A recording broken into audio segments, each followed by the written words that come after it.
بسم الله الرحمن الرحيم. السلام عليكم ورحمة الله تعالى وبركاته. أولا، في بداية هذه السلسلة التعليمية أود أن أقوم بتمهيد بسيط لموضوع الدروس التي سأقوم بنشرها على قناتي من أجل أن تعم الفائدة لمن يهمه الأمر، ومن أراد الخوض في العالم الروحاني أو العالم الخفي الذي يجهله الكثير من الناس، أو بالأحرى من عامة الناس، ويجهلون خباياه وكذا مدى تأثيره على الفرد والمجتمع. ففي هذه السلسلة الأولى سنتطرق إلى دروس تعليمية للمبتدئين في هذا المجال، كما أريد أن أتقاسم معكم تجربتي المتواضعة في هذا المجال والتي تقدر بسنين عديدة. في سورة الأعراف آية 116 يقول الله تعالى: واسترهبوهم فجاءوا بسحر عظيم.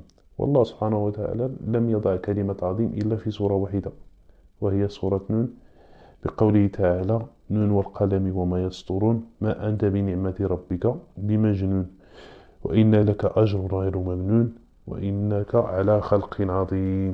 والله سبحانه وتعالى لم يضع كلمة عظيم أبدا، إنما فيها إشارة إلى قوة هذا المجال الروحاني.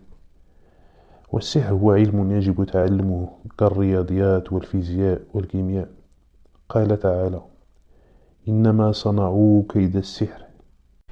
وصنع السحر يتم عن طريق الطلاسيم والعزائم والتمائم والجداويل والخواتيم، بزاف ديال الأمور لغرض تمريض أو اتقاف أو تيسير الرزق أو التفريق بين الأزواج أو تيسير التجارة، أغراض متعددة. وحنا في هذه الحلقة هادو غادي نتطرقوا للتفاصيل، كيفاش كيتم السحر، كيفاش كديروا كل عمل، كيفاش كديروا، واش كتحتاج فيه، والطريقة ديال باش كديروا الطلاسيم والجداول ديالو، والأمور باش خدام كل عمل على حدة. اللي بغى يتعلم معنا هاد الأمور هادو ما عليه غير تابونا معنا في هاد القناة هادي.